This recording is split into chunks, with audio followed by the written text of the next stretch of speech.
In order to grow, cells need very specific environmental conditions: food, energy, proper temperature, and humidity. When growing cells in the lab, we have to create these conditions using culture media. Solid culture media is a mixture of agar and nutrients poured into Petri dishes. In this exercise, we'll demonstrate the steps for preparing Brain Heart Infusion agar. Always check the lot number and expiration date. The right panel lists the composition of the media and the final pH. First, add 100 milliliters of deionized water to a graduated cylinder. Place a stir bar in a 250 milliliter flask. For the next step, we need an analytical balance. Place a weigh boat onto the balance pan. Press the tare key to zero out the weigh boat.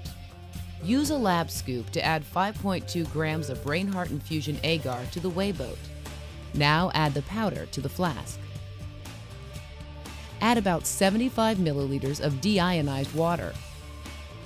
Place the flask onto a stir plate. If you're using a combination hot plate and stir plate, be sure that the heat is turned off. After about 2 minutes, add the remaining 25 milliliters of water from the graduated cylinder.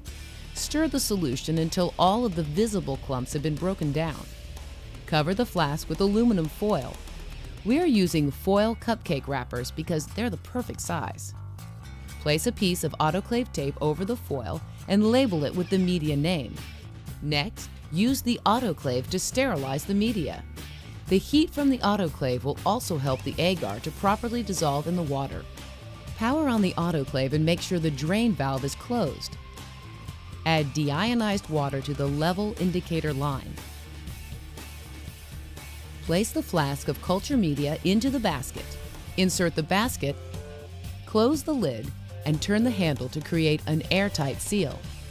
Use the control panel to set the mode to sterilize, the temperature to 121 degrees Celsius. We'll run this cycle for 17 minutes.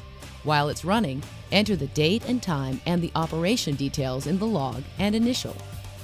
Once the cycle ends and the pressure gauge reads 0 psi, use heat-resistant gloves to slowly open the lid and remove the sterilized flask. Back at the bench, place the flask onto the stir plate and stir the media very gently and allow it to cool to about 45 degrees Celsius. Pour the media into the Petri dishes. The amounts don't have to be exact, but be sure to cover the entire bottom surface, which is about 20 milliliters for standard size Petri dishes. Once the media has cooled, it will solidify and turn opaque. Here you can see the difference. The Petri dish on the left has set up properly. Turn the plates upside down to prevent moisture from condensing on the agar surface and store them in a plastic bag until you're ready to use them.